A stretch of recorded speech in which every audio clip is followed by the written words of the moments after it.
এই সূরা তেলাওয়াত যারা করবে তাদের অনেক ফাজিলাত। এক নাম্বার ফাজিলাত হচ্ছে এই সূরাটা মানিআতুন মিন আযাবিল কবর। এই সূরা যারা তেলাওয়াত করবে তাদের কবরের আযাব হবে না। কবরে যাওয়া লাগবে কি লাগবে না? যাওয়া লাগবে না। কার কার হাত তোলেন? একজনও নাই।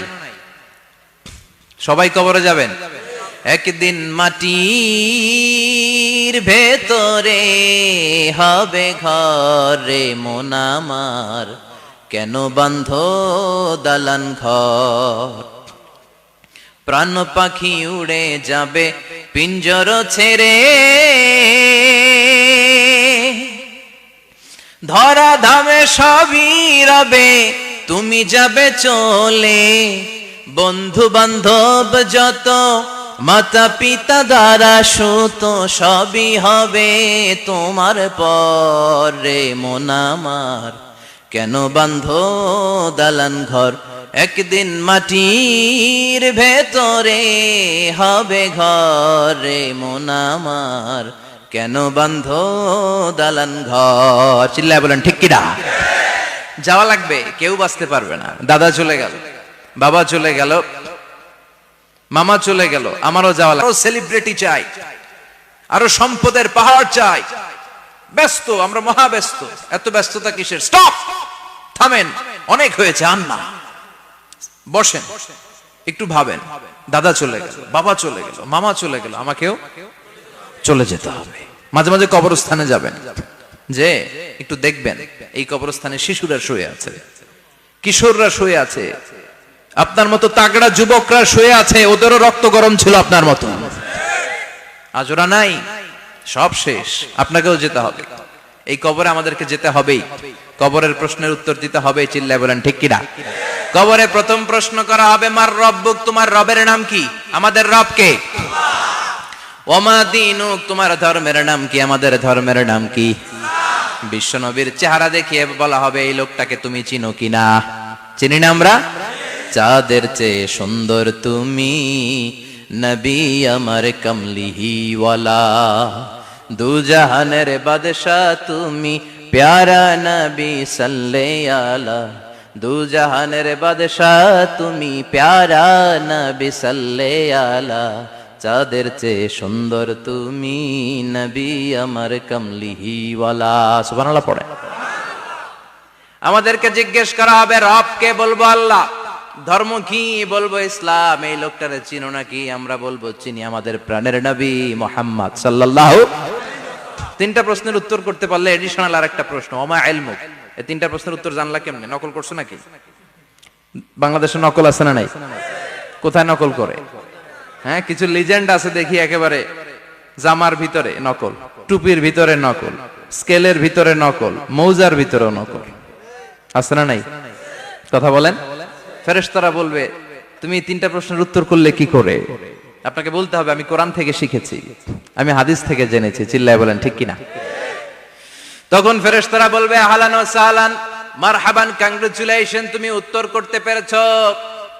ইফসাহু লাহু কবরুহু ৭০ যিরান, আপনার কবরটারে ৭০ হাত লম্বা বানিয়ে দেয়া হবে। ইফতাহু লাহু বাবুন ইলাল জান্নাহ, জান্নাতের দিকে দরজা করে দেয়া হবে। ইলবাসু মিন লিবাসিল জান্নাহ, জান্নাতের পোশাক পরিয়ে দেয়া হবে। আর বলা হবে, নাম কানাউমিল আরুস, বাসর রাতে কনেকে নিয়ে বর যেমনি শান্তির ঘুম, আরামের ঘুম দেয়, তুমিও ঘুম দাও, ঘুমাও। You should get some sleep now, you are very tired man. ঘুমাও, অনেক হয়েছে, ঘুমাও। তোমার এই ঘুম কেউ ভাঙাবে না, ইসরাফিলের সিঙ্গার ফুৎকার ছাড়া। আল্লাহ লম্বা ঘুম যেন দিতে পারি, তৌফিক দাও। আর যারা ইসলাম বিরোধী, কোরআন বিরোধী, বিশ্বনবী বিরোধী, তাদেরকেও প্রশ্ন করা হবে, তোর রব কে?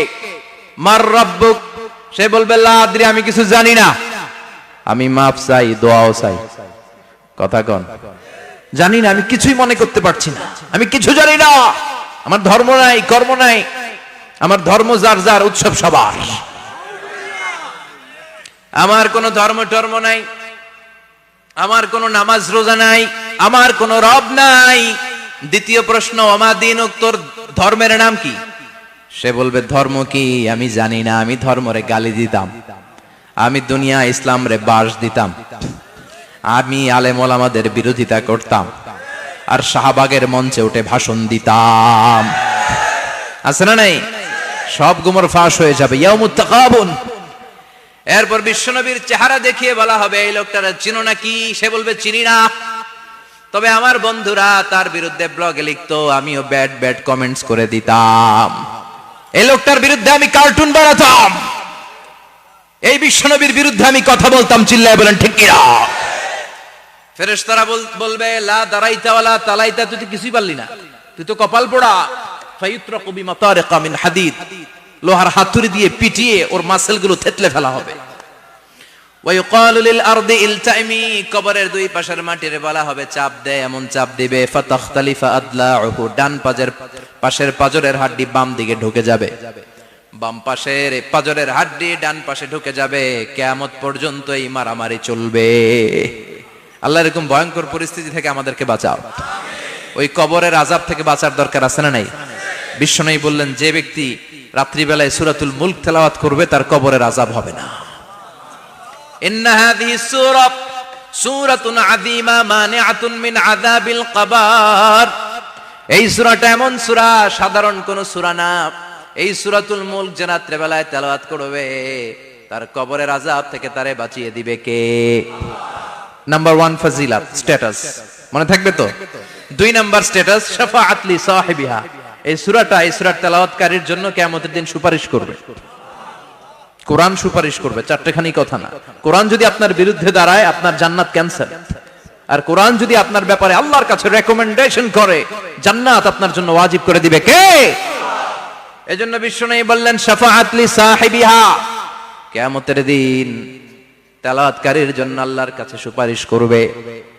2টা গেল। 3 নাম্বার বিশ্বনবী বললেন খাসামাত আন সাহিবিহা। এই সূরাটা কিয়ামতের দিন এই সূরার তেলাওয়াতকারীর পক্ষ নিয়ে আল্লাহর সাথে ঝগড়া করা শুরু করে দিবে।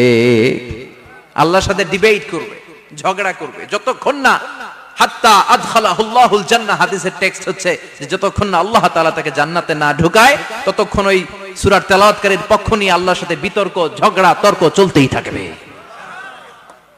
সুবহানাল্লাহ। আরো আস্তে বলেন।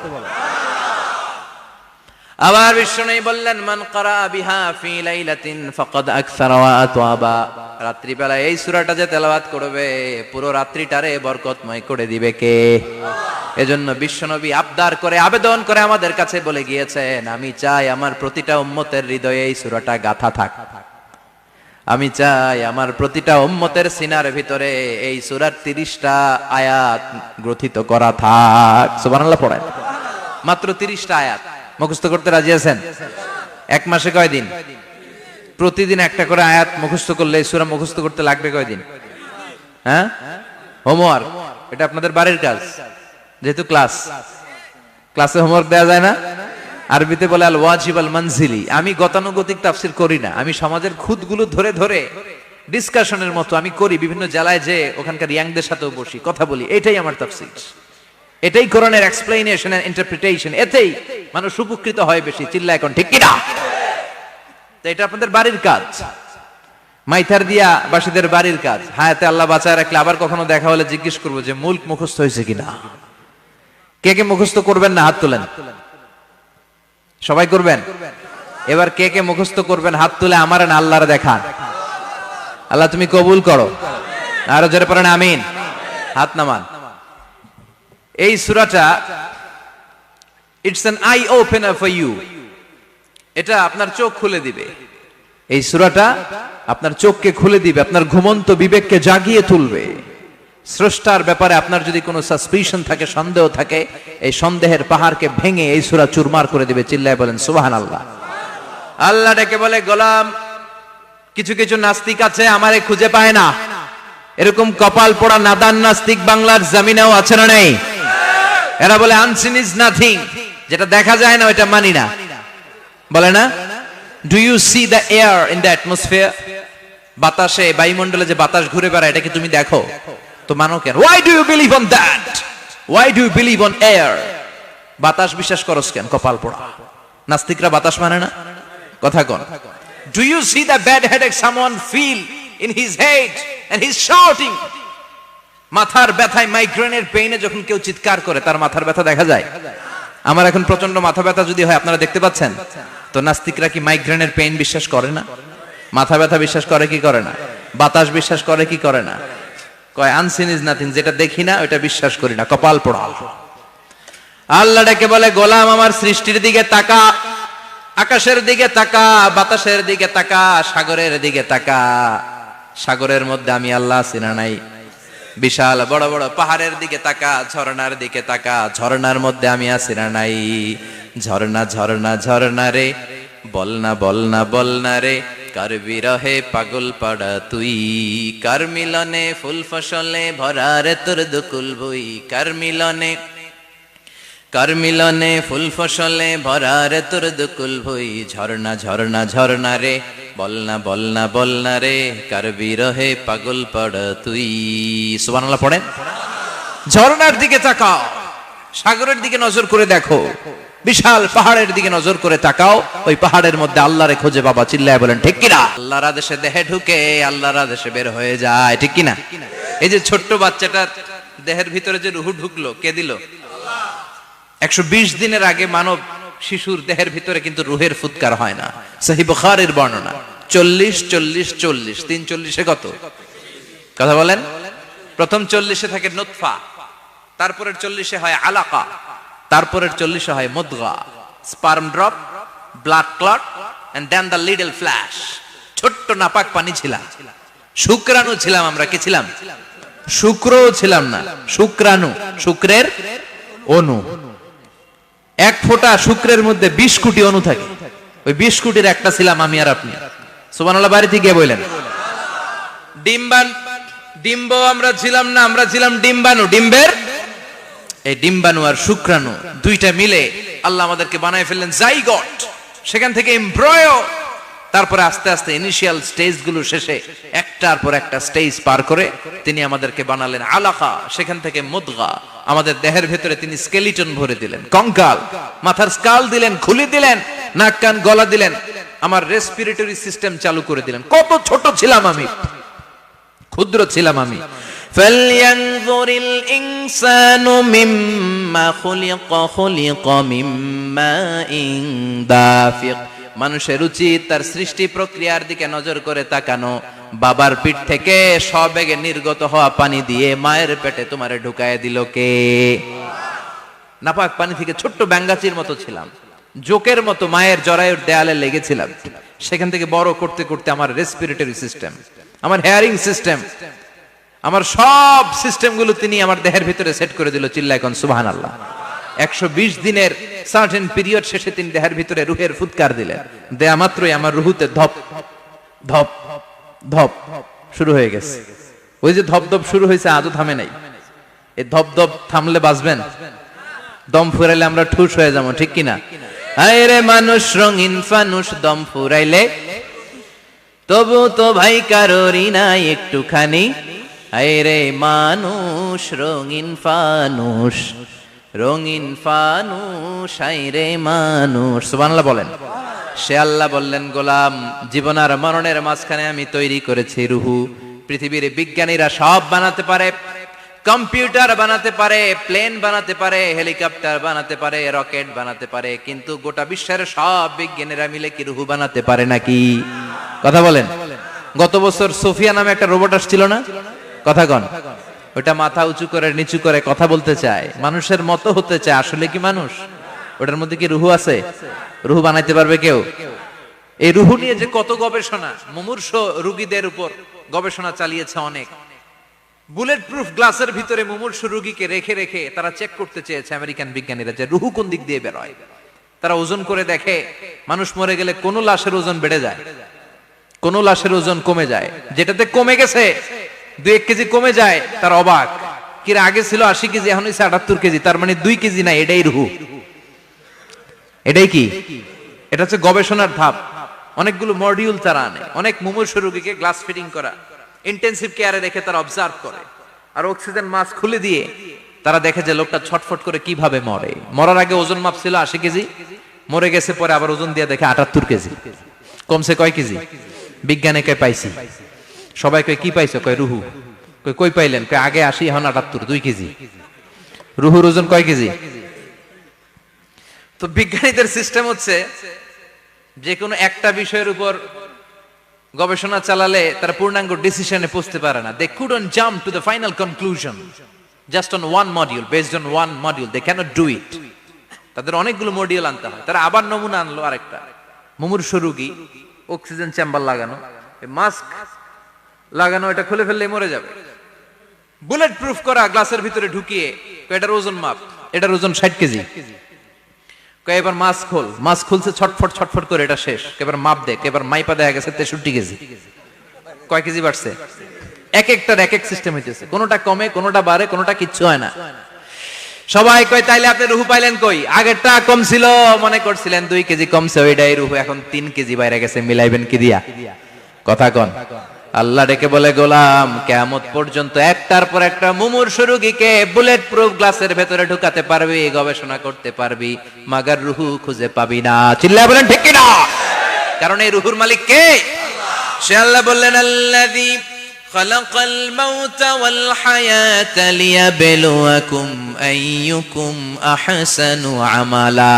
জীবন আর মৃত্যু বানালাম তোমাদেরকে পরীক্ষা করার জন্য। পরীক্ষা আছে না নাই? গোটা দুনিয়াটাই পরীক্ষা।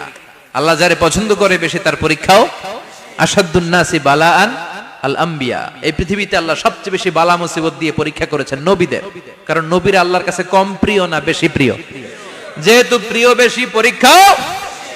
এজন্য মুমিনের উপর যদি পরীক্ষা আসে, মুমিনের উপর যদি অত্যাচার আসে, মুমিনের উপর যদি ধৈর্যের পরীক্ষা আসে, জেল জরিমানা আসে, মুমিন ওইটারে ভয় পায় না। মুমিন ভয় পায় একজনকে। চিল্লায় বলেন তিনি কে? কারণ আল্লাহর ঘোষণা, ওয়ালা তাহিনু ওয়ালা তাহজানু। ঘোষণাটা কার? ভয় নাই, তোদের চিন্তা নাই। আনতুমুল আ'লাউনা ইন কুনতুম মুমিনিন। তোমরাই বিজয়ী হবা যদি মুমিন হও, যদি মুমিন হও। এজন্য ধৈর্যের পরীক্ষা দিতে হবে, আল্লাহর উপর তাওয়াক্কুল করতে হবে, অত্যাচার আর জুলুম আল্লাহর নামে সহ্য করে যেতে হবে। চিল্লায় বলেন ঠিক কিনা? কারণ মুসলিমের সাথে আল্লাহ থাকে। মুসলিমের বদদুয়াকে বিশ্বনবী ভয় করতে বলেছেন। কারণ মুসলিমের বদদুয়ার মাঝে আর আল্লাহর মাঝে পর্দা থাকে। যারা দুনিয়ার বুকে জুলুম করে তাদেরকে ক্ষমতার মসনদ থেকে নামিয়ে দেয় কে? আর যারা মজলুম হয়, যাদের রক্ত দিয়ে জমিন ভেজে, তাদেরকে জমিনের ক্ষমতা দিয়ে দেয় কে? আর যারা রক্ত ঝরায়, ইতিহাস বলে তারা শেষ পর্যন্ত প্রাণ আর জান নিয়ে পালাবার জায়গাটা পায় না। চিল্লায় বলেন ঠিক কিনা? এজন্য মুমিন খুব ভালো করে জানে, রাত্রি যত গভীর হয়, সুবহে সাদিকের সময় কাছে আসতে থাকে। গর্ভবতী নারীর পেটের জ্বালা যন্ত্রণা, ব্যথার পেইন যত বাড়ে, নতুন মেহমান আগমনের সময় কাছে আসতে থাকে। তেমনি ইসলামের পক্ষের শক্তির উপর যদি অত্যাচার, অনাচার, স্টিম রোলার বেড়ে যায়, এটা প্রমাণ করে ইসলামের বিজয়ের সময় কাছে আসতে শুরু করেছে। চিল্লায় বলো ঠিক কিনা? এজন্য রাব্বুল আলামিন ডেকে বলেন, গোলাম লিয়াবলুয়াকুম আইয়ুকুম আহসানু আমালা। কে ভালো আমল করো, কে খারাপ আমল করো, এজন্য আমি জীবন মরণ তৈরি করেছি। চিল্লায় কোন ঠিক কিনা? এরপর আল্লাহ বললেন, ওয়ালাকাদ যায়্যানাস সামাআদ দুনিয়া বিমাসাবিহা ওয়া জাআলনাহা রুজুমান লিশ-শায়াতিন। সুবহানাল্লাহ বলেন। ওয়ালাকাদ যায়্যানাস সামাআদ দুনিয়া। মাইকম্যান কোথায়? সাউন্ডটা বাড়াও। এত দুর্বল কেন তোমার সাউন্ড? মনে হচ্ছে আমি মাইক ছাড়া কথা বলছি। সাউন্ডটাকে স্ট্রং করো। ওয়ালাকাদ যায়্যানাস সামাআদ দুনিয়া। I have beautified the closer sky with candles, with light and stars. আল্লাহ বললেন, আমি দুনিয়ার আকাশকে তারা দিয়ে সুশোভিত করেছি। আকাশে তারা আছে না নাই? এগুলো এমনি এমনি হয়েছে না? তৈরি করছে কে? বিশ্বাস হয়? কোন সন্দেহ আছে? এখন তো লাইটিং ফাইটিং এর যুগে তারার যে কি সৌন্দর্য আমরা বুঝি না। আমরা যখন ছোটবেলা গ্রামে যেতাম, রাতের বেলা তারার মেলা, কি সুন্দর, একটার চেয়ে একটা সুন্দর। শুকতারা, ধ্রুব তারা, সপ্তর্ষি মণ্ডল, 7টা তারার একটা চেইন আছে, চেনেন এগুলো? কি সুন্দর তারা! এগুলো তৈরি করে রেখেছে কে? প্রথম আকাশের মহাশূন্যকে আল্লাহ এই তারকা দিয়ে বিউটিফাই করেছেন। It's a candle. আল্লাহ সাজিয়ে রেখেছেন। আমরা খালি চোখে যেটা দেখি এটা কিন্তু আকাশ না, এটা প্রথম আকাশ নয়। প্রথম আকাশ যে কত দূরে আমেরিকার নাসার বিজ্ঞানীরাও জানে না। খালি চোখে আমরা যা দেখি এটা প্রথম আকাশের মহাশূন্য। এর অনেক অনেক অনেক উপরে প্রথম আকাশ। এরপরে দ্বিতীয় আকাশের মহাশূন্যের স্তর শুরু, এরপরে দ্বিতীয় আকাশ, তারপরে তৃতীয় আকাশের মহাশূন্যের স্তর শুরু, তারপরে তৃতীয় আকাশ। একটার চেয়ে আরেকটা বড়। প্রথম আকাশের চেয়ে দ্বিতীয় আকাশ কত বড় বলি, আপনার হাতের আংটিটা যদি সাহারা মরুভূমিতে আপনি ছুঁড়ে ফেলে দেন, পুরো মরুভূমির তুলনায় আংটি যত ছোট, আল্লাহর দ্বিতীয় আসমানের তুলনায় আল্লাহর প্রথম আসমানটা ঠিক তত ছোট। একটার চেয়ে একটা বড়, একটার চেয়ে একটা বড়। সূর্য দেখে আমরা অবাক হয়ে যাই, 9,30,00,000 মাইল দূরে। এই পৃথিবীর চেয়ে 13 লক্ষ গুণ বড়। এটার সানশাইন, আলো আসতে পৃথিবীতে 8 মিনিট 18 সেকেন্ড লেগে যায়। আমরা মনে করছি সূর্যই বড়। আমরা বসে আছি মাইথার দিয়াতে, তাই না? এই জায়গাটার নাম কি? মাইথার দিয়া। কি খালি এতটুকু প্যান্ডেলের সমান? কত বড় মাইথার দিয়া! এই পুরো মাইথার দিয়া কোন থানায় পড়ছে? দাউদকান্দি। দাউদকান্দি হচ্ছে কুমিল্লার 16টা থানার একটা, ঠিক কিনা? 16 থানা মিলে কুমিল্লার একটা জেলা। এরকম কয়টা জেলা আছে? 64 জেলা। এই 64 জেলা মিলে আমাদের সুজলা সুফলা শস্য শ্যামলা ডিজিটাল বাংলাদেশ। কথা কন। আর বাংলাদেশ হচ্ছে পৃথিবীর সবচাইতে বড় দেশ। হ্যাঁ, 64 জেলা, এরপরে ছোট। যাদের অ্যাটলাস ম্যাপ নিয়ে যাদের ধারণা আছে তারা দেখবেন বাংলাদেশ এই শব্দটা লেখার জায়গাও আমরা পাই না। মানচিত্রে বাংলাদেশ শব্দটা লেখার জায়গা পায় না। বিআরএ উঠে যায় ইন্ডিয়ার উপর, আর ডিএসএ উঠে যায় আবার ইন্ডিয়ার উপর। মাঝখানের দুইটা অক্ষর বাংলাদেশের উপরে পড়ে। চিল্লায় বলেন ঠিক কিনা? কত ছোট দেশ। পাশের ইন্ডিয়া 20-25 গুণ বড়। ইউরোপ আমেরিকার অনেক দেশ আছে, আমেরিকায় বাংলাদেশের চেয়ে শতগুণ বড়। কানাডা কয়েকশো গুণ বড়, রাশিয়া কয়েকশো গুণ বড়। এরকম প্রায় 200 দেশ নিয়ে পৃথিবীর স্থলভাগ, আর 70% হচ্ছে শুধু পানি। এই সব মিলে আমাদের এই পৃথিবী। আর এত বড় পৃথিবীর চেয়েও নাকি সূর্য 13 লক্ষ গুণ বড়। তার মানে সূর্যই বড় না, সূর্যের চেয়ে অনেক বড় তারা আছে। সূর্যের পরে পৃথিবীর সবচেয়ে কাছের যে তারা বা স্টার, ওটার নাম হচ্ছে প্রক্সিমা সেন্ট্রাই। নাম কি? প্রক্সিমা সেন্ট্রাই। এরপরে আলফা সেন্ট্রাই এ, আলফা সেন্ট্রাই বি, ইটা ক্যারিনা, বেটেলজিউস, এরকম একটার পর একটা তারা। যেই সূর্য পৃথিবীর চেয়ে 13 লক্ষ গুণ বড়, বেটেলজিউস নামে একটা তারা আছে, ওটা সূর্যের চেয়ে 33 কোটি গুণ বড়। তার মানে কি বেটেলজিউসই সবচেয়ে বড় না, ছোট্ট একটা তারা। এই বেটেলজিউসরে খেয়ে ফেলাইতে পারে এরকম 1000 কোটি গুণ বড় সাইজের তারা আছে না নাই? এরকম কয়েক বিলিয়ন তারা নিয়ে আমাদের গ্যালাক্সি গঠিত। আমাদের গ্যালাক্সি, এটার নাম মিল্কি ওয়ে। এটার নাম কি? আমাদের গ্যালাক্সি। এই গ্যালাক্সিতে আমাদের অবস্থান। এরকম কত হাজার কোটি গ্যালাক্সি আছে আমেরিকার নাসার বিজ্ঞানীরাও জানে না। আমাদের গ্যালাক্সির সবচেয়ে কাছের যে গ্যালাক্সি, ওই গ্যালাক্সিটার নাম হচ্ছে অ্যান্ড্রোমেডা। কি নাম? অ্যান্ড্রোমেডা। আমাদের গ্যালাক্সি থেকে কেউ যদি কাছের গ্যালাক্সি অ্যান্ড্রোমেডাতে যেতে চায়, তার 2.5 মিলিয়ন লাইট ইয়ার্স সময় লেগে যাবে। কথাটা কঠিন হয়ে গেছে, আমি ভেঙে বলি, তারপরে সুবহানাল্লাহ কইবেন। আমাদের গ্যালাক্সির নাম মিল্কি ওয়ে। মিল্কি ওয়ে থেকে যদি কেউ অ্যান্ড্রোমেডাতে যেতে যায়, কত সময় লাগবে? 2.5 million light year. Light year মানে আলোক বর্ষ। আলোর গতিতে যদি ছোটা যায়, 2.5 মিলিয়ন মানে হচ্ছে প্রায় 25 লক্ষ। তাহলে পৃথিবীতে সবচেয়ে দ্রুতগামী যে বিষয়টা আবিষ্কৃত হয়েছে সেটা হচ্ছে আলো। এই যে লাইট মারলে যে ছোটে, এই লাইট প্রতি সেকেন্ডে 1,86,000 মাইল বেগে ছুটতে পারে। 1 মিনিটে না, 1 ঘন্টা না, 1 মিনিটে না, 1 সেকেন্ডে আলো চলে যায় কয় mile? 1,86,000। Could you imagine that? আপনি কল্পনা করতে পারেন? তাই তো মাথা নাড়াইতেছেন। এটা কি কল্পনা করা যাবে? আমার তো তার ছিঁড়ে যাচ্ছে। 1 সেকেন্ডে নাকি আলো ছুটে 1,86,000 মাইল বেগে। 1 সেকেন্ড শব্দ কইতে তো 2 সেকেন্ড লাগে। কথা কোন?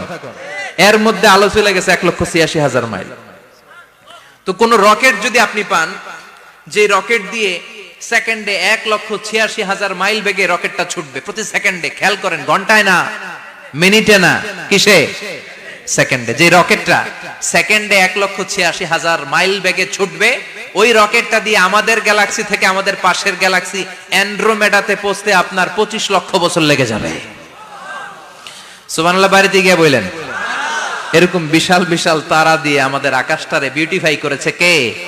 এজন্য আল্লাহ বললেন, ওয়ালাকাদ যায়্যানাস সামাআদ দুনিয়া বিমাসাবিহা ওয়া জাআলনাহা রুজুমাল লিশ-শায়াতিন।